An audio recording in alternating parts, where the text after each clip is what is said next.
We're dancing. Yes, yes. I always check it. I think we're good, unless it notifies you guys. See here. I always check it on my personal page because there's always lag.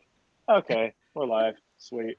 Good morning. I am super excited for this jam session. There's no better way to kick off March, at least in my opinion, than Women's History Month. My wife told me that. She said there's no better way. She's whispering in my ear right now. You cannot tell that from the virtual background.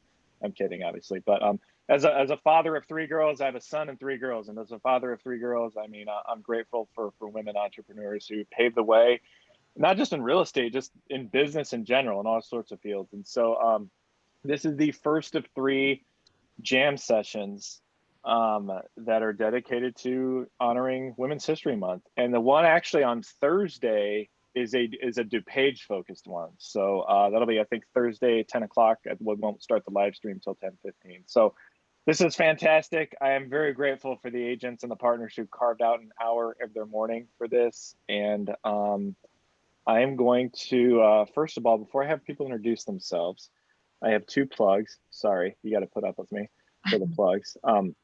First one is realtors do a lot of, and business owners, just entrepreneurs in general, do a lot of high-level brain tasks. And so we've been doing these jam sessions since May.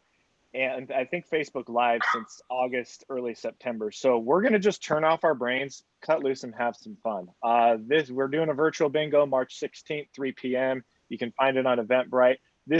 Space is limited for this. I don't want 1,000 people. Not that we're going to have that many. I'm not that important. But this is only for realtors, Chicago-based realtors, and our partners. Okay. And then also, people keep asking me, Andy, do you guys have a digital version of the magazine? Of course we do. It's 2021. But the easiest way to access it is on your phone. We have a private app. It's called Digipub, D-I-G-A, Pub, P as in Paul, U as in umbrella, B as in boy. And you can download it on your phone. Currently, it's free. They'll probably start charging for it eventually. I do not know when that will be. But as long as you have a copy on your phone, set up an account, you'll be grandfathered in. The cool thing with this is you can access all the past issues on there, all the past event photos. Remember back in the day when we used to rally in groups of 100, 200 people. So that's it. I'm going to have the realtors introduce themselves very briefly, and then the partners, and then we're going to start jamming. So let's see here. Erin, I think you're kicking us off, right? Okay, it's really easy. Hi, I'm Erin Mandel, and I'm with That Properties, and I am so thrilled to be a part of this panel with all my sisters. Next. I think Joanne is next. Okay, I wasn't sure. I'm Joanne Nemerovski. Sorry about that. I'm excited to be with Erin and everyone. Thank you so much for having me. I'm with Compass and excited that it's International Women's Month. That's great. Hi, I don't know if I'm next, but I'll go. I'm Melanie Everett. I am managing broker of Melanie Everett and Company, small firm, and it's an all-girl company. So it's fun to be talking about women's related topics. It's you, Jen. Oh, it's me. Oh, hi. Jennifer Mills Class with the Home Discovery Team. I'm at Jameson Sotheby's International. I've been doing real estate for over 33 years and know most of these women very well.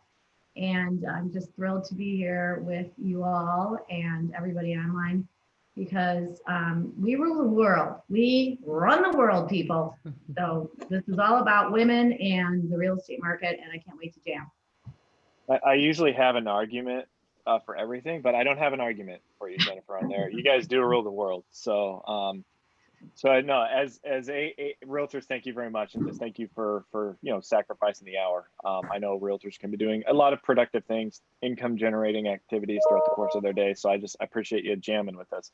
And as agents love our platform, I cannot do it without our partners. Like I say, I keep things light. 99% of my life is witty comments and dad jokes and sarcasm and just, just fun things. But I mean, this is the 1% of my week where I'm dead serious. Like I cannot do what I do without the partners and support from, just the real estate community and the industries that want to support realtors. So we're sort of like a bridge between realtors and businesses who groom a lot of their business relationships from realtors. So that being said, I'm gonna allow the partners to introduce themselves, then I'm gonna shut up and we're gonna start jamming. So Michelle, Cherie, Lisa, thank you so much. You guys know from the bottom of my heart I can't do what I do without you.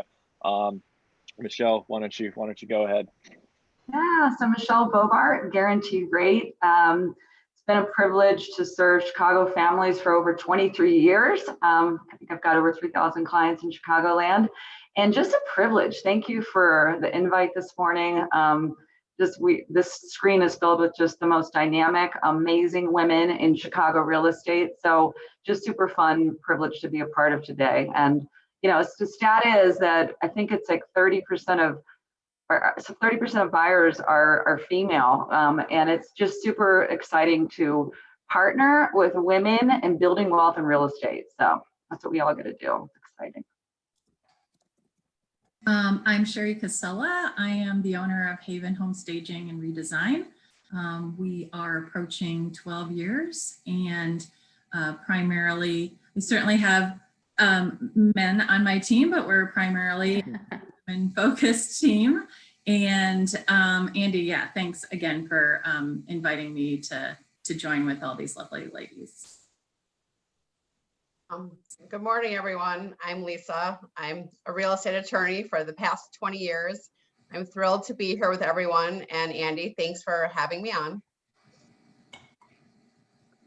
That's it. Let's start jamming. So obviously Women's History Month, but I mean, the topics are going to ebb and flow. So I think when we were sort of pre-gaming, Erin, you had a great point that you bring up. So why don't you go ahead and kick us off? So I think we were just talking about the discussion. Well, first I said, I was up late in multiples, and I'll find out whether I won any of those at 10 a.m. So this is the spring market face you're getting. But anywho, I was really thinking a lot about our listings that are coming to market and how we're living in this instant gratification society where things need to feel perfect, and what you see on your screen is what you want to see when you walk through a home, and that being really market ready is imperative, and a huge part of that is being staged. And I think that that's something that is more important than ever. And the sellers that kind of push back, want to push price, and also don't want to really do anything to their property, they're really falling short in terms of being able to capture the least amount of market time and garner the highest price. So, that is why my company's around. Thank goodness it's taken off. Staging is really a very young industry. I think that there's a statistic out there, I always get it wrong, but there's a statistic out there that there's like, I think staging started maybe like around 2000 and maybe a little earlier than that. But like a third of the companies are now in this in less than like 5 years. So it is, a budding industry. There's certainly, we're starting to see more competition. We're definitely seeing more and more sellers. It used to be a situation of talking about why stage, like just getting people, when I first started, why should I stage my home? Now it's kind of mainstream. And I do think that, we tell our clients, if you're not staging, your competition is. So it's definitely come to the forefront.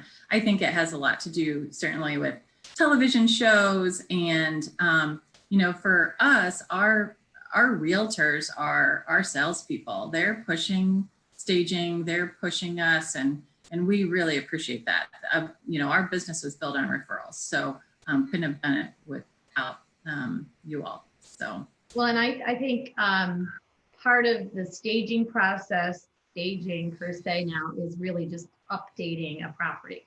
If Totally. someone has the means to update the counters, paint the cabinets, I mean, like, no brainer. Like, spend the 10 grand because A, you'll get a premium price, B, it'll sell in 5 seconds. Because if not, it's just, even if you stage it, you're putting kind of, I hate the whole lipstick on a pig, it will help. But buyers just want to see, like Erin said, turnkey property to a point of, this was a wild statistic. I mean, I'm so proud of the listing, but I had a row house just go under contract in Lincoln Park, 2 doors from the L with no parking. And Oh, that was the best listing, Jen. I mean, when I got there, by the way, for the photos, there was so much stuff everywhere. And we scrambled room by room to get the pictures perfect because I knew we had to go to market and hit it. 14 showings in 2 hours and 4 offers because it was showed perfectly. So there is such magnitude to tell these sellers that no, like at this point, I'm not even taking listings if they're not going to listen to me because you're wasting your time, and or their expectations have to change on price substantially. I mean, it is amazing. And then the whole layer of having Cherie involved, like professional staging, like I'll do staging and go to Home Goods and, you know, help the bachelors that have like nothing on their shelves. Like, you know, you're like, your maroon or emerald green linens have to go. Like, Black leather couches? Yeah, right. Like I'll help with zhuzhing with, you know, the little accents and pillows and white towels and the orchid, the gratuitous orchid.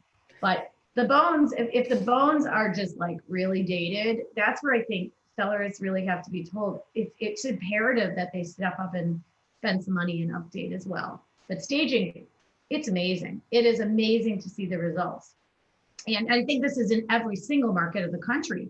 I was going to say, my mother-in-law lives in Florida, and literally there's a condo across the hall from her on the market for 2.5 years.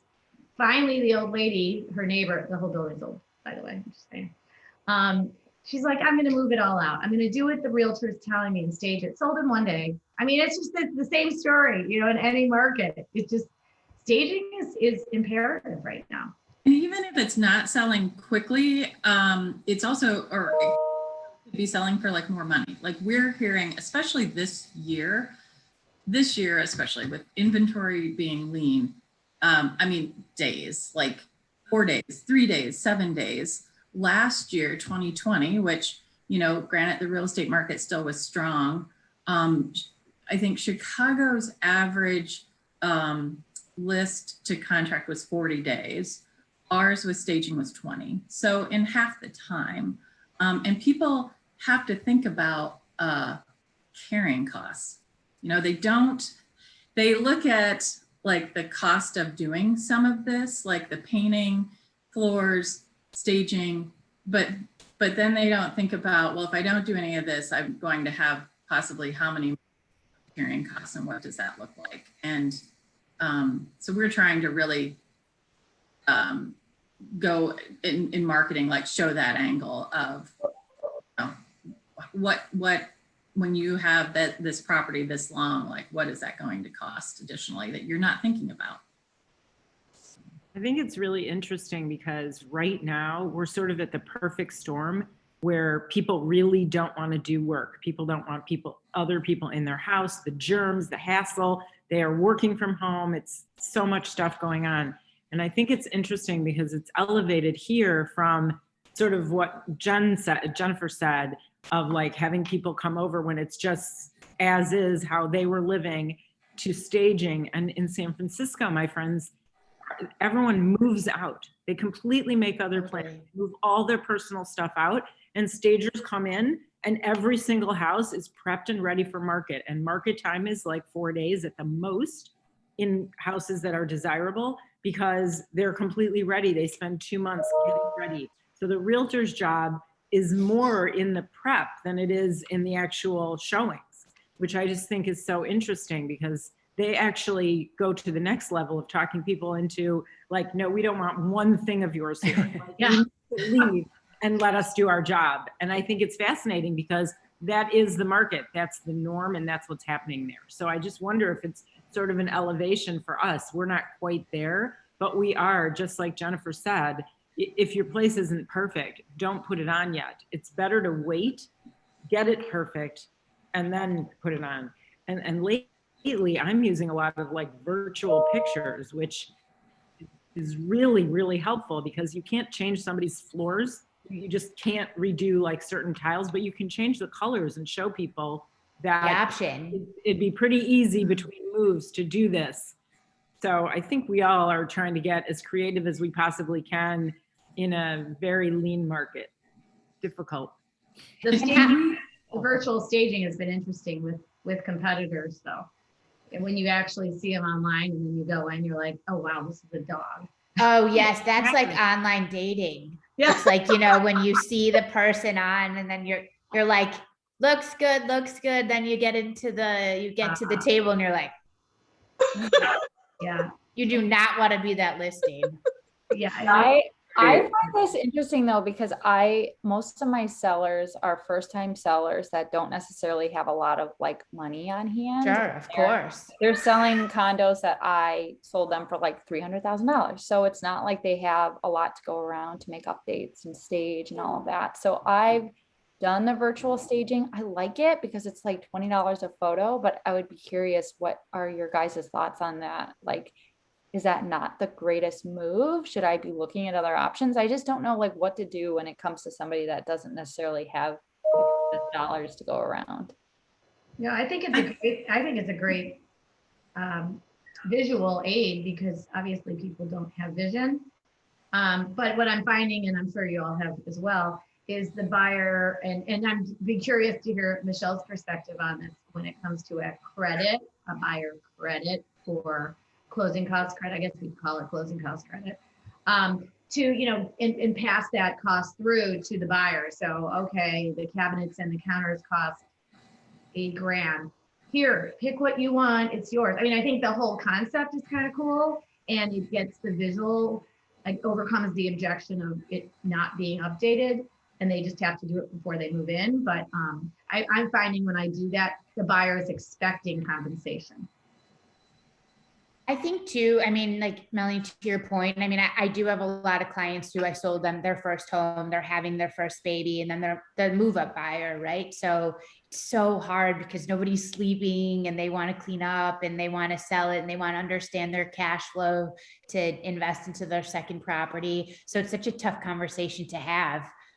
You know, I virtually staged some homes that weren't ready to rock, and then we bring people in and they're so disappointed. So I think it's like having this conversation of being realistic in terms of, hey, would you be willing to maybe stay even with your parents for 1 month or 3 weeks and let me do everything I possibly can to garner a sale, and we can just rip the Band-Aid and move forward, instead of like this kind of piecemeal option. Well, we'll price a little higher, do our best with the virtual staging, and then people come in and people are already socially so uncomfortable because you can't see your face. They're not feeling engaged, can't really touch anything. You want to see the walk-in closet, but you don't want to open the door. It's just like such a weird concept. But I think that's one of the things that makes you good at sales. You have to read the person. Some people, it's a process. They aren't going to go stage their house the first thing you get there.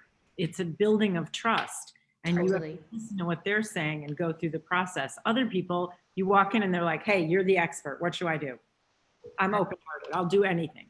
But like everyone's different. And a little bit of self-promotion, but for clients who do, you know, just have a smaller budget, ourselves, and I'm sure other stagers included, do consultation services. So we can either do it in the home, or we with COVID started a video process where they can send us photos. We can tell them everything they need to do, put that in a written form, and then do a FaceTime with them and help and walk through the property with them. So for a small investment, they could get a staged look. Cheri, I love that. It's great. What do you guys do when a client has like a completely full furnished home that's not the way you want it to be furnished in terms of staging? Do you just get stuff out of there and put some of your own stuff in, or just what do you do? Well, I sometimes, I mean, depending on the room, I mean, if it depends, like Joanne said, it depends on the client. If someone's willing to purge, get it all out, get as much out as you can, and just Absolutely. somebody else stuff in there.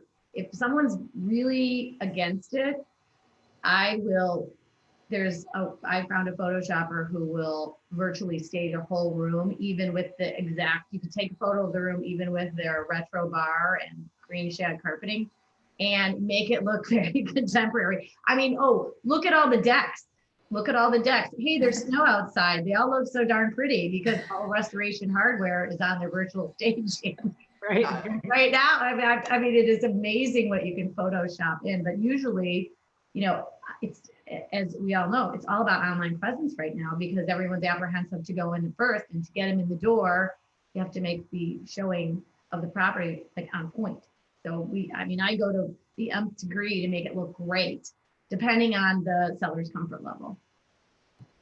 And Joanne, how have all of your like virtual, like you're doing a lot of virtual showings, a lot of virtual opens, walking people through homes. Like, are you finding that that's been a really great resource?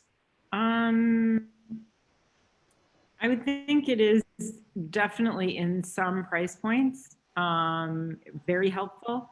I mean, I don't personally I'm not like plugging for open houses right now. I mean, I feel like we have to get through this period. It's too difficult, but hopefully we're on the mend, right? Yeah. Hopefully. So maybe we'll be doing like serious open houses in a few months, but right now I feel like the virtual stuff has helped. I mean, people do check in and. Well, totally. I mean, I watch. We've had some funny experiences. Mostly the seller always checks in. Of course. Of course. That's like the first person. And it's like, then you're trying to get off with the seller to get on to the next person. And it's like, we got to go. But we've had some good experiences. We haven't done a ton of it, but we've done some.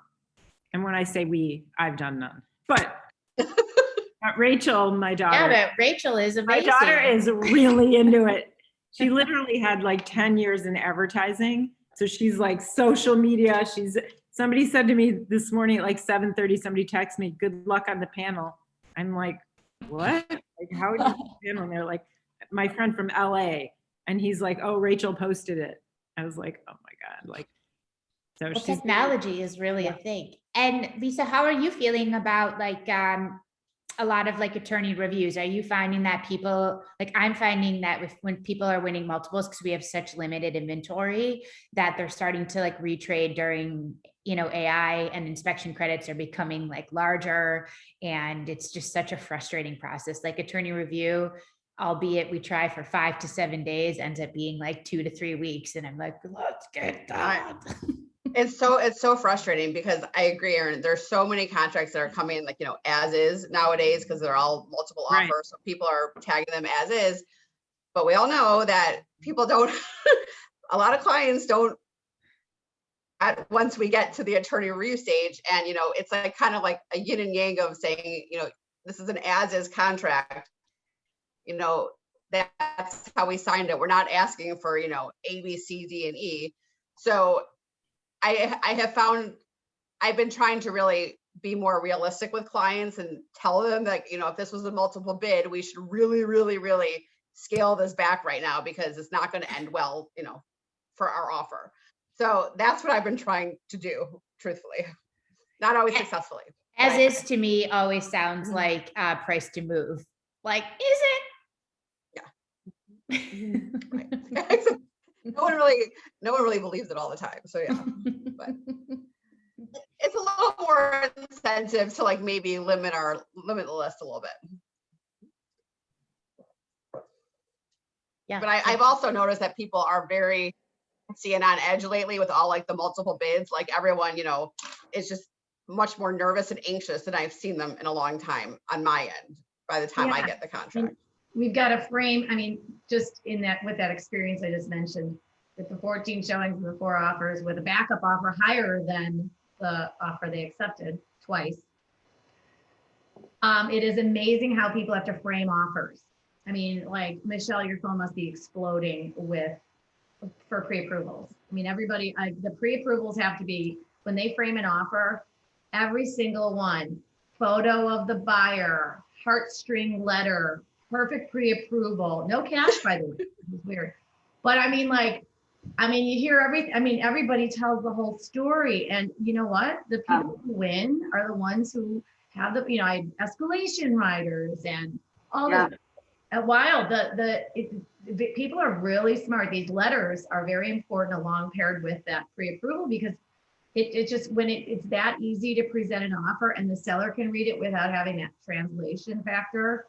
I mean, then you don't even, they'll make the decision for you. I mean, not that you're making the decision, but you don't have to, give them any kind of advice. It's all written there for them. And then that letter usually goes, a very long way when representing a buyer. But I think the broker relationships are super strong here as well. Oh, for sure. That is the big thing. It's like, if there's 8, like I had 6 offers on my place, and one of them was with someone that was like tried and true. I've done 6 deals with her. She knew exactly how to write and frame the contract. And it was in my client's best interest to go with her, mostly because I knew she was going to get the job done. I knew it was going to, she pre-qualified, I just knew she had all the ducks in order. So, it's interesting because I see a lot of like new people that are kind of on the scene, and I think it's hard for them to win some of these multiple offers.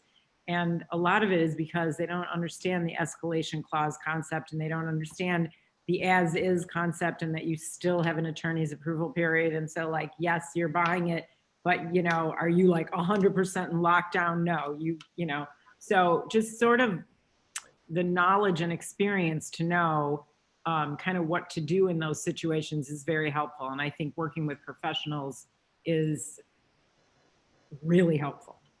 There still are some in the business. Yeah. Yeah. Well, even the experience, that's where clearly experience makes a difference. And then the same is with, when you see a lender, or even if the broker goes 100% and sees an attorney, they know, that's great. It all kind of, it's like, we're all a team, like it's a team. You want to get that team over the line. It's kind of like, exactly. That would be good. Exactly. It's like whenever I have something with an attorney where it's like a little bit difficult, I'm always curious, and I say, oh, did they have their own attorney, or did you recommend this? Of course. Like, very good information for me to know, Right. Your second cousin, I understand. It's always the second cousin. Seriously, like, you just really want it to be a professional. So very helpful. Yeah, that's true. But I feel like the rates being so low and having that pre-approval that's, and that the address is on there and it's just done well is crucial to, presenting the offers and the as is, like you said. And frankly, I'm shocked more people aren't are waiving the mortgage contingency, making, going cash, at least subject to appraisal. But I guess a lot of people are still apprehensive. You're shocked more people are not, or are? Aren't there not? I'm shocked. I thought more people would write offers to cash and waive mortgage contingencies. But I think because we're still in this pandemic, there's probably, they're wavering. I am seeing a fair amount of cash. Are you really? Well, that's good. Well, and are they getting loans? Yes. Oh, okay, cool. Yeah. Anything I write up, I'd write to cash. I feel like most people right now are crazy not to get a loan, even if you can pay cash. Right. Totally.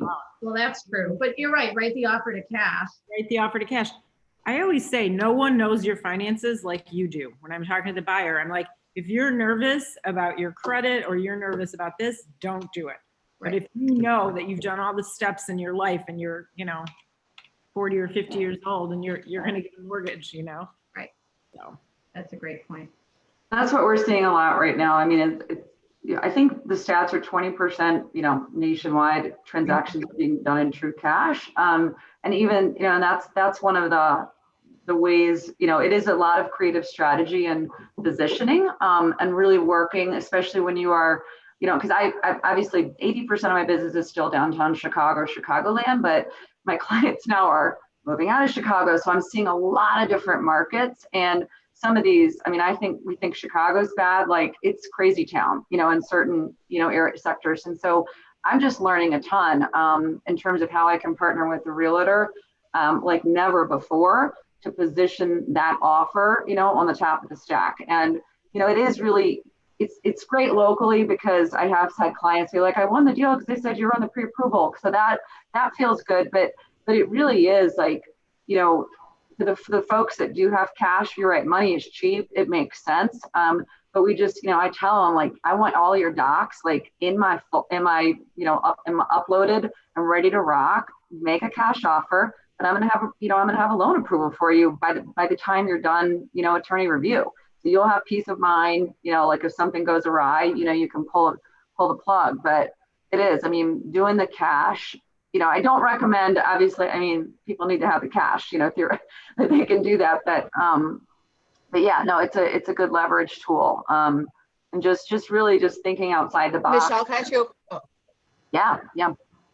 How often, Michelle, do you get pre-approval letters for clients? And then what percentage of time are you not able, do they not get loan approval if you've gotten them a pre-approval letter? Does that happen often?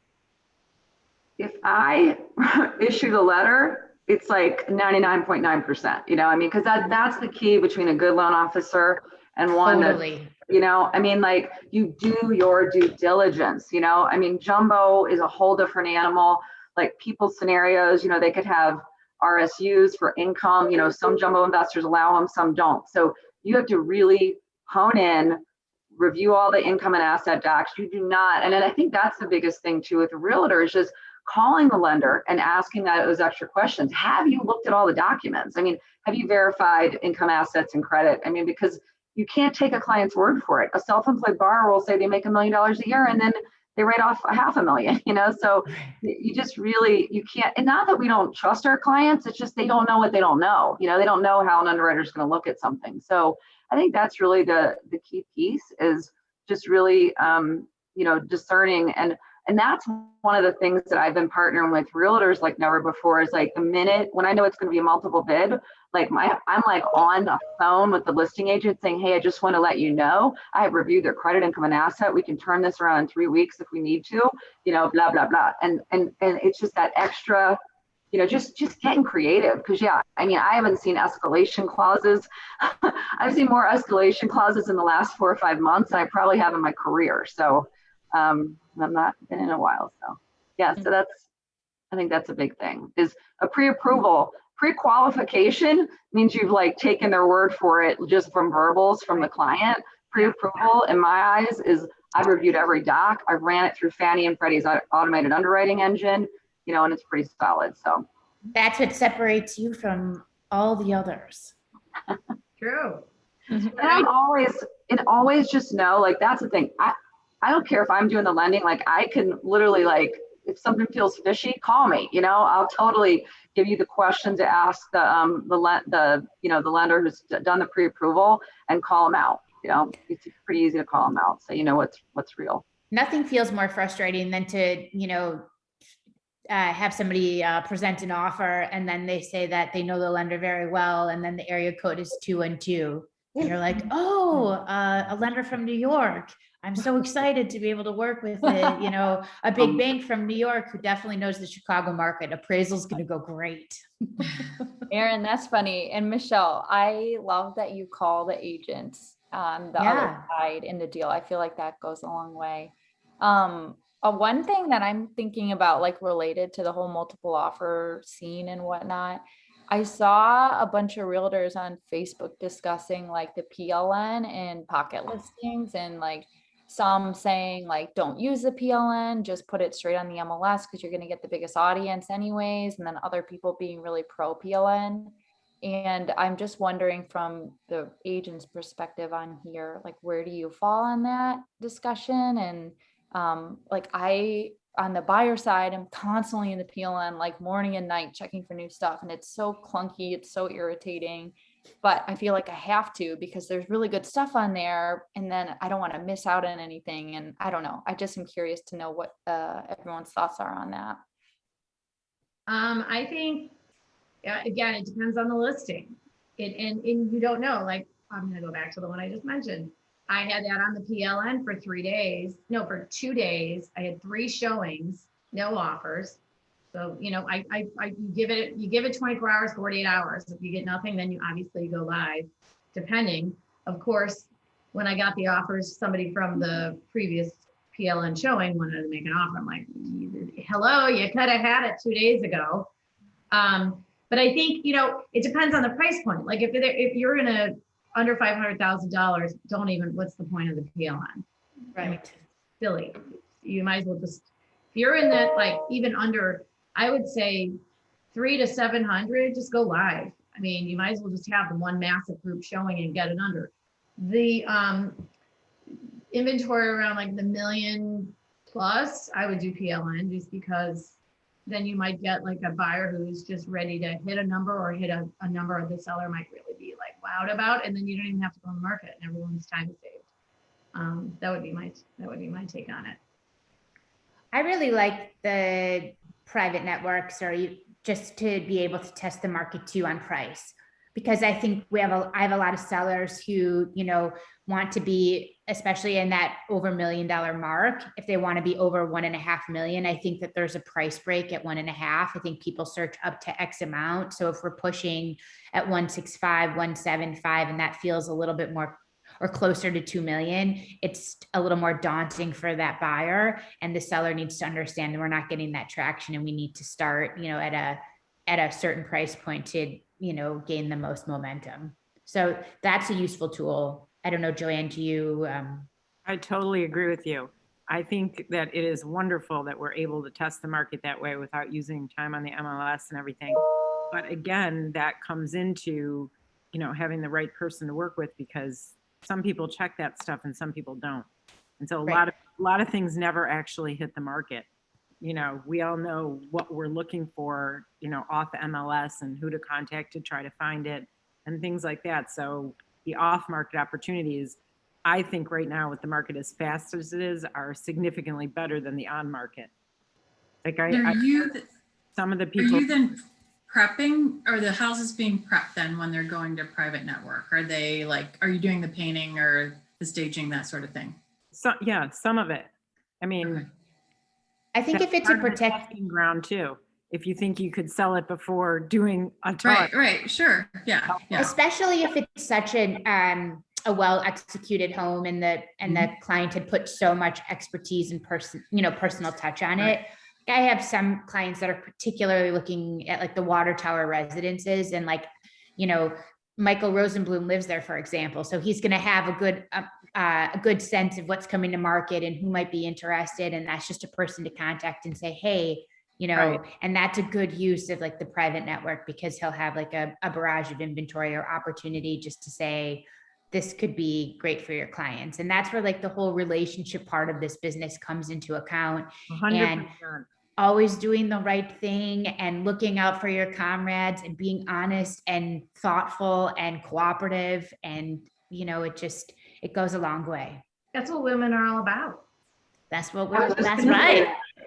I'll see you guys later. Guys are amazing. I mean, I don't see guys. It's rare that you'll see a man host at like an open house, a broker's open. All the like any of these open houses, that unless it's Colin Hudson, of course, he always does empanadas. Colin's known for the empanada party. But no, that's just our thing. I mean, we're always that way. Like, I would rather send one of you a lead than, you know, not, because that's what we do. I mean, what goes around comes around in this industry. 100%. But it's been really hard because we have a social industry and we all really like seeing each other. And like this whole pandemic with like going to other people's listings and help, you know, like it's really been interesting, because we do a lot of times, I think, team with each other to try to help people get things sold, which is very helpful. Absolutely. And we rely on everyone else's eye, because you could be so in a deal or so in a listing or have such a great relationship with your client that you're like, oh, no problem, it's going to sell at this. And you could be totally off. And it's not because you're not trying. It's just because you're so in that relationship and want to do such a great job for them. That's for sure. Yeah. Are there any other things that, like, I think Joanne, you said we're seeing the light at the end of the tunnel, and I'm hoping, I feel that like I'm actually starting to plan ahead. It's like, is there anything that that's happening during COVID that like might not go away, or any sort of technology or any sort of strategies that you? I don't think we're going to go to closing anymore. Yeah. I don't really miss going to closings. I don't miss going to closings either. I don't think we're going to have to go anymore. They've That would realized be that they great. can cut us out and it's like zero loss, which is fantastic. Well, and people are realizing we just sat there and Schmooze. shoot the shit That's all the time. Like, Totally. We Yeah, it's like sidetracked the lender. It was a 7 mess. hours later, thanks to that wire. Try to come in wow. with a gift at the exact moment when it's finished. Right. It's like send me my commission check. I'm fine. I can wait a week. I'd rather take my time not go there, because we were kind of not doing anything as it was, Right. Yeah. And then yeah, I'm sorry, go ahead. Oh, sorry. I don't know if I'm cutting someone off. My delay is a little bit. But I would say, to answer that, I don't know how this applies to everyone else's business, but personally, I got a lot of leads from teaching an in-person class. And since the pandemic, it's been a webinar. And that's been like the greatest shift for my business ever, because I guess nobody ever really wanted to go to a class in person after work as much as they would like the ease of like going home, making dinner, and then like signing on to a webinar and learning about the home buying process. So I feel like that's been like a blessing that's come out of COVID, is just pivoted my business in a way that I never really knew was an option. That's fantastic. Really is. So good. I do think, like, I keep my COVID blessings list, and there are so many advancements that we've seen on my side, on the lending side, that's just going to make us better and quicker and faster and more productive. And the same, for you all, like, I'm really blessed because if I have a good internet connection, my cell phone, my laptop, I can do my job anywhere. But for you all, historically, it's like boots on the ground, especially when you've got these upper bracket homes where the expectation is that you're going to be here, be showing that home. But like, I've just seen so many, top realtors successfully like do their FaceTime with their assistant, they're still talking the person through the house. And it's like, I just hope that's going to, continue to give you a little more freedom too, because you guys deserve vacations. Well, I think it's really interesting because now I feel like so much more relaxed. I do not feel like the sense of rushing around like a crazy person, which used to be our lives. People only come when they're really interested. They've already looked at the pictures 5 times before they're showing up in public. And you know what? That's great. We don't want them to just keep coming. Like, it's great to come less. And I think it's a benefit to the sellers to not have so many people trekking through their houses. And I actually think that's going to last. I don't think people are going to go into other people's houses so quickly if they're really not buying, like in this moment in time, if you do have an open house, I think only people who are actually thinking of moving are showing up. I don't think the neighbors are that I think it's just a very sized down market. There's definitely been efficiencies, right? In Totally. For sure. Yeah, sometimes I feel like this year we're just not as busy, but I don't think it is that. I think it's because I can see the numbers but it's like we just learned how to do things differently, and it cut out a lot of the fat.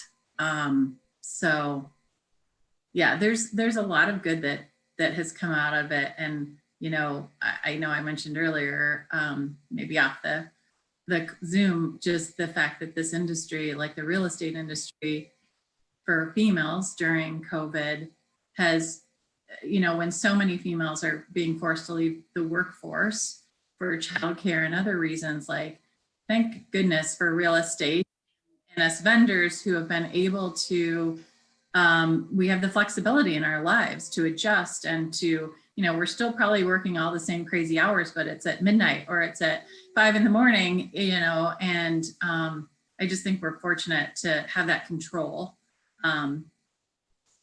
in this industry. So I would also say, like, having the gift of being able to do in-person work this whole year has been awesome, because I see, like, on the flip side, my husband works from home all day in his office, like no human interaction, is just on calls all day. Whereas I'm kind of like out and about meeting people, like, and even though we're wearing a mask, like it's still the same experience where I'm like hanging out with clients and looking at places. So I feel like I've gotten a lot of like my social fill just from being able to continue to work. It's Yeah. definitely not as much, but it's definitely, we've been out. You know, I mean, it's really interesting because, I mean, just this rollout of the vaccine has been just fascinating with like who's got it, who didn't get it, what all. But I mean, we are out there. We are really out We're there. essential. We're essential. By the way, we should have been 1B. We should have. We should have been. I mean, how many people, you know how many people I saw all year? Like thousands. I mean, 10 feet away with. And I don't want to give it to anybody or get it from anybody. Right. But isn't that like the greatest fear? I mean, nobody wants to get COVID, but it's worse to even the thought of giving it. Oh, yeah. I agree. But we should have been 1B. But anyway, we're 1C and now we can get it. I got mine. Yay. Are we 1C today? We're 1C, yeah. I got lucky and got it at Walgreens. They had an extra one, so I got it. It was unbelievable. And then I took Tanya and Rachel and got it for them. Like at the last minute, they were throwing it out at like 5:30, and I literally got there at 5:30. That's great. What's attracting guys like this? Because I feel like it's dangerous. What did somebody say in here? Yeah. But with J&J just getting their FDA approval, their formula is a lot simpler. It's only one shot, and they actually think that they're like by May, it's going to be like available for all of us, the healthiest. So that's a really exciting. I'm super excited about that because I just feel like by summer we really, I mean, we're still going to be running around with masks, but I feel like the fear is going to, lift. That heavy cloud of fear is going to lift for a lot of folks. So it's just going to even be better for us. So I'm very hopeful. I'm very hopeful too. I feel like the sun is shining. Yes. We're in March. We've got so much to look forward to. We made it through. And I think this was a strange winter. Well, and someone mentioned this, and it was, I could just, if you read in history about the Great Depression and then the Roaring 20s.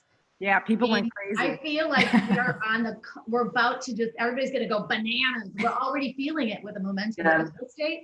But once we can just tone it down and restaurants are open and people are out and about, it's going to be just a baller year. I mean, we are all going to rock this. It's awesome. So excited. I'm excited too. Yeah. Can't wait to see everybody in person. I know. Yes, Me me too. too. I know, it's been great. You feel so good. Almost over. But no, and I think as far as real estate though, and the changes with COVID, as Cheri was mentioning, is the mask thing. I don't really think that's going to go away for a long time though. I mean, Right. even with the vaccine, like I think we are wearing those until 2022. All day long, because why wouldn't you? It's just like there's a point where you can be socially distant, but still, if you're hosting an open house in September, or if I'm wearing the mask. I mean, I'm still gonna wear it. I mean, I feel it's like for 2 hours, I'll wear a mask. Better safe than sorry. I can still communicate. Yeah. But I think there's a point where, it'll kind of filter. It'll not filter out, but it'll just kind of dissipate at some point. But I think this year, well, it'll be much better. But we'll probably still wear those for a long time. Well, and it's a respect level too, to the people that are coming into the home and to your sellers and to making everybody feel comfortable. It's that like social grace of being able to, Like you take your shoes off. yeah, absolutely. It is. It's just part of the shtick now. Take your shoes off. You have your mask on. You wash your hands when you leave. I wish I bought sock and hand sanitizer. That's not going away. That's true. So 100%. Yeah, no, that's good though. it is. It's a great market. Stage away and rates. Oh, rates. Speaking of that, this is the end. So I think rates are definitely driving this bananas market. I mean, obviously these are historically low rates. What's the trend? What's the word on the street? Are they staying for the year? What's the word? Yeah. So, so we've seen a little bit of an uptick, but I think the biggest thing, it's all relative, right? Like people are like, rates are up. I'm like, they went up a quarter point, right? I mean, we're still, it's like, just stay in the glass half full, the positive, like we are at the highest affordability ever. You know, we're in like 40, 50-year lows. So if you get a historic 40-year low rate instead of a 50-year low, you know, big deal, right? And, you know, rates are going to stay low. I think we've seen a little bit of an uptick, but when masks start to loosen up, like when the fear is dissipated, people are back to work. Supply chain is kind of like cranking again. I do think we're going to see a little, you know, a quarter point back down, but they're really predicting rates to stay low. They think that we're going to hit, you know, my little bond guru guys that I follow, they're going to hit a little bit of a recession in 22, 23. So it's going to, but in that times, rates stay low. So I think affordability is going to be there. And, you know, I have this kind of cool calculator I'm using because I think one of the things is folks like, oh, if I bid, you know, $20,000 over asking, am I going to get that back? And I've kind of got a tool to show folks that yes, you are. I mean, as long as you're going to be in that house for a couple of years. So, you know, the biggest thing is the supply and demand, right? And our inventories are, and again, in this market, you know, obviously in certain price point, I would say the first time home buyer market, obviously when you start going to uber luxury, that's a little bit different conversation. But, you know, what I'm seeing on our local market, what I'm seeing nationwide, we have a housing shortage. And, you know, what had happened, because we moved into COVID with not a lot of fresh, you know, new construction inventory. And then what did COVID do? It further slowed the poor guys, the construction guys down. I mean, they couldn't build houses. So, you know, and then we've also got our first time home buyer, you know, is average like 33 years old now, and they're buying, they're moving into the market. And, you know, when you have a move up home buyer, you don't create demand because usually they're selling a home and then they're buying a home. So it's neutral, right? But for first time home buyers, there's a demand, like we need another house for them. So I think that, you know, our housing market is going to stay strong. I mean, we are all so blessed. You know, we're just so blessed to be in the businesses that we're in. And I really call myself a life transition manager right now. It's what I'm doing. It's just like helping people figure out, like, how can I do this? How can I sell this house, you know, from the money standpoint? Like, how can I get enough money to put in, you know, without making a contingent offer on the sale of my home? So it's just, you know, we're in the creative strategy business, just like you were talking about with the whole staging, you know, just using what Joanne says, so true. Like we have to read our buyers and sellers, you know, and act and give advice based on their comfort level, because they're never going to they're super conservative. You got to work with that, you know, and just. Everybody has a different threshold. Totally. But I think what you're saying is 100% true about the first time market, because a lot of millennials were thinking, I'm just going to rent. I don't want to own anything. I don't want to be stuck here. I don't want to, like, what happens when I have a problem? Who do I call? I just want to, like, live my life. I work all the time. I go out at night. I get home at 11 o'clock. I crash. I don't even need a window. I don't need a view. I don't need, you know, like all these kids, like my kids' age group, which is like young 30s, they were never buying places. They were so happy renting their little, you know, sort of high-rise boxes. And then all of a sudden COVID, and it's like, whoa, I have to take an elevator. I don't have any outdoor space. You know, and things really quickly shifted, and all those people want to buy. Yes. All those people are like, oh my God, I just want like a spare room. You know, I can't deal with it. And so I think all that new home purchase, the power to purchase was there. People just weren't interested. Bingo. You know? And you're seeing that concept is being validated in the rental industry. All those vanilla box high rises are hard. 2.5 months free rent plus paying brokers a month and a half commission. Like this is crazy. It's crazy. So, but that just shows you that everybody's buying now, which is great for us. I mean, but I would say the problem is they're all trying to buy like a $500,000 place in Wicker Park. They're all looking for the same. That's true. Right. I have like, I don't even know how many people looking for the same property, and it's so stressful. Yeah. We need to like space it out a little more. Yeah. You just got to get a little building increasing. Are the builders, I mean, you know, we talk about inventory, but are builders starting to pick up? Are they struggling to find vacant land to get going? I think there's a ton of people looking for vacant land right now. Yeah. There are quite a few buildings. I mean, look at the corner. I can't believe the corner of Division and State. I am high rise. there you go. Like, that's an iconic, PJ Clark's is gone. Bummer. But I mean, it's everywhere.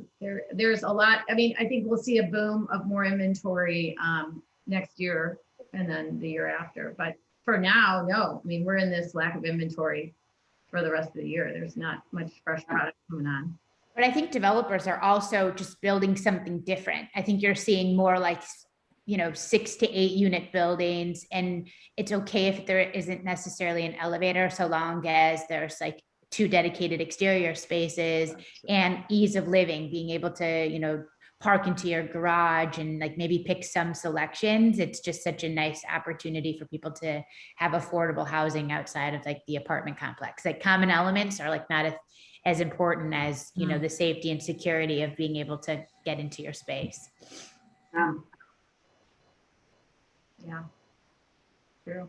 Well, look at Belgravia's on Elston and Webster. Yes, that's right. Belgravia does a good job of price point. Those are going to sell in a minute. Look at that price point. They're like affordable. Yeah. Aren't they like 6 to $1 million? Like, it's pretty cool. And they're all 3s. So it's like, people will buy those left and right. It's a good price mix, and I think the presentation is cool. I mean, they have like cool VR, and you can experience what it could be like to live, and it's really special. Yeah, very cool. But like that price point, I think that's something that will sell out quickly. So I think that's versus these mega high rises with high assessments. Those are the ones that I think are still going to suffer for a while, given the pandemic and then the protests and all the other crap we're still just getting. Well, I think if people don't have to go to work and they don't have to actually be in their offices downtown, right, the demand for those kind of units is not going to matter. And it seems like even by the end of next year, it'll be like 50% of the people going back to work. A lot of people have realized they really like working from home and they can successfully do it. And so those people aren't going back anytime soon. I like working from home. I just need a soundproof room. That's what I need. I enjoy it, but there's days where it gets tough. So we're at about a minute or two out. Final thoughts. I mean, I want to have the utmost respect for everybody's time, because sometimes, it's the beauty of Zoom when you're in an in-person event, you're trying to get out of a conversation. Not that everybody's trying to get out of this conversation, because I've enjoyed this, but you can just log off. So just kind of winding down, talking points, final thoughts, where tips for where we go from here. Let's see, tips. I would just say, ride the wave of this awesome, seller's market. If you've got a buyer, frame it to perfection. If you're trying to sell a listing, get it on point. Always ask for a woman's point of view first. And Jenny, mic drop. I seriously think we should end there. I don't. Always ask for a women's opinion first. Happy, and by the way, that's the close. Happy wife, if you're married, happy wife, happy life. Yes. The offer, right up the offer. Oh, I love it. Well, hey, I was gonna, Joanne, is your dog still? I was gonna get another screenshot with your pup, but that's okay. We don't. When you said working at home, that's my only thing. Come here. I was gonna get another screenshot. We got another 30 seconds, but yeah, I obviously want to be all right. Sorry. I know we did this earlier, but anybody have any other living things they want to put in the frame? Okay, this screenshot may or may not be in the next issue of RP. So, okay, ready. Smile on 3. Let me get my mug in here for brand product placement. 1, 2, 3. I think it's a winner. Up looks good. Thanks, No, Andy. hey, Thank you so much. Thank you so much. This was you guys so are welcome. fun. Thank you. I so enjoyed Thank you. it. I'm gonna cut the live. Bye, everybody. Have a great day. Oh, wonderful day. Bye. I will appreciate it, guys. I'll send out everybody's info, but thanks for joining. Peace.